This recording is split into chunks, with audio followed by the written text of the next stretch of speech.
Plus two മാതാപിതാക്കളെ വിദ്യാർത്ഥികളെ admission എടുക്കാനുള്ള ഓട്ടത്തിലാണോ? ഞാൻ ഒരു 5 കാര്യങ്ങൾ പറയാം, അതൊന്ന് കേട്ടിട്ട് അഡ്മിഷൻ എടുക്കും. 1, നമ്മൾ പഠിക്കുന്ന കോളേജിൻ്റെ അഫിലിയേഷനും അക്രഡിറ്റേഷനും ഒക്കെ വളരെ പ്രധാനമാണ്.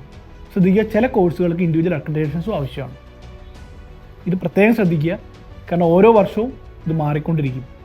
പല കോളേജുകളും പല യൂണിവേഴ്സിറ്റിയിലെ അഫിലിയേഷൻ ലിസ്റ്റിൽ നിന്ന് പുറത്താവാറുണ്ട്.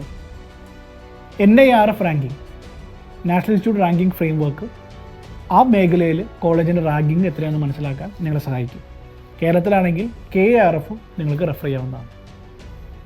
2, ഈ കോളേജിൻ്റെ ഇൻഫ്രാസ്ട്രക്ചർ, ലാബ്, ഈ കോളേജിൻ്റെ ഇപ്പോൾ നഴ്സിംഗ് കോളേജാണെങ്കിൽ പ്രത്യേകിച്ച് ഹോസ്പിറ്റൽ ഫെസിലിറ്റീസ് നിങ്ങൾ കൃത്യമായിട്ട് മനസ്സിലാക്കേണ്ടതുണ്ട്. പ്രത്യേകം ശ്രദ്ധിക്കുക, കേരളത്തിന് പുറത്തുള്ള പല കോളേജുകളും ഹോസ്റ്റൽ പ്രൊവൈഡ് ചെയ്യുമെന്ന് പറയുമെങ്കിലും അത് പലപ്പോഴും പല പേയിങ് ഗസ്റ്റ് കൊളാബറേഷൻസോ ചില ഹോസ്റ്റൽ കൊളാബറേഷൻസോ ഔട്ട്സൈഡ് ദ ക്യാമ്പസ് ആയിരിക്കുക. ഇതെല്ലാം പ്രത്യേകിച്ച് ഇൻഫ്രാസ്ട്രക്ചർ കൃത്യമായിട്ട് ചെക്ക് ചെയ്യുക. 3, ഈ കോളേജിൻ്റെ പ്ലേസ്മെൻറ്റ്സും ഫാക്കൽറ്റിയും ബാക്കിയൊക്കെ പറ്റിയെല്ലാം മനസ്സിലാക്കാനായിട്ട് അവിടുത്തെ അലുമിനിയോട് സംസാരിക്കുക. പലപ്പോഴും അവിടെ പഠിക്കുന്ന കുട്ടികൾ അഡ്മിഷൻ ഏജൻസ് ആവുന്ന കാലമാണത്. പ്രത്യേകം ശ്രദ്ധിക്കുക. 1-2 പേരോടും സംസാരിക്കുന്നത് കോളേജിൻ്റെ മൊത്തത്തിൽ ഔട്ട്ലുക്ക് മനസ്സിലാക്കാനും കൾച്ചർ മനസ്സിലാവാനും ഇവിടെ നമ്മൾ ഫിറ്റാണെന്ന് മനസ്സിലാവാനും ഞങ്ങൾക്ക് സാധിക്കും. 4, വളരെ പ്രധാനപ്പെട്ടത്, എല്ലാ കോളേജിലും ഒരു ആപ്ലിക്കേഷൻ ഫീ ഉണ്ട്. ഒരു കാരണവശാലും നിങ്ങൾക്ക് തിരിച്ചു കിട്ടാൻ പോകുന്നില്ല. 2, എല്ലാ കോളേജുകളിലും ഇപ്പോൾ ഒരു സീറ്റ് കൺഫർമേഷൻ ഫീ ഉണ്ട്. അതായത് നിങ്ങൾ സീറ്റ് കൺഫേം ചെയ്യാനുള്ള ഒരു ഫീ. 90% അവസരങ്ങളിലും നിങ്ങൾ കോഴ്സോ കോളേജോ മാറിയാലും ഈ ഫീസ് തിരിച്ചു കിട്ടാനും പോകുന്നില്ല.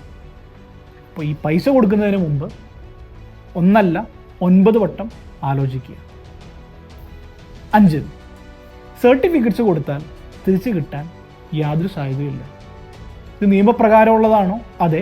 കോളേജുകൾക്ക് നിങ്ങളുടെ സർട്ടിഫിക്കറ്റ്സ് ആവശ്യമാണോ? യൂണിവേഴ്സിറ്റികളിൽ നിങ്ങളുടെ രജിസ്ട്രേഷൻ പ്രോസസ്സ് കംപ്ലീറ്റ് ചെയ്യാനായിട്ട്. അങ്ങനെ പോയി കഴിഞ്ഞാൽ ഒരു കാരണവശാലും നിങ്ങൾക്ക് കോളേജ് മാറാനോ സർട്ടിഫിക്കറ്റ് തിരിച്ചു കിട്ടാനോ യാതൊരു സാധ്യതയും ഇല്ല എന്ന് ഓർക്കുക. കോളേജ് ഇതൊരു ഗ്യാരണ്ടിക്ക് വേണ്ടി കൂടെയാണ് ഈ സർട്ടിഫിക്കറ്റ്സ് എന്ത് ചെയ്യുന്നത്, വാങ്ങിക്കുന്നത്. ഈ 5 കാര്യങ്ങൾ തീർച്ചയായിട്ടും ശ്രദ്ധിക്കുക. എന്നിട്ട് മാത്രം അഡ്മിഷൻ എടുക്കുക. നിങ്ങൾക്ക് എന്തെങ്കിലും കൂടുതൽ പേര് അറിയണമെങ്കിൽ ഞങ്ങളെ കണക്ട് ചെയ്യുക.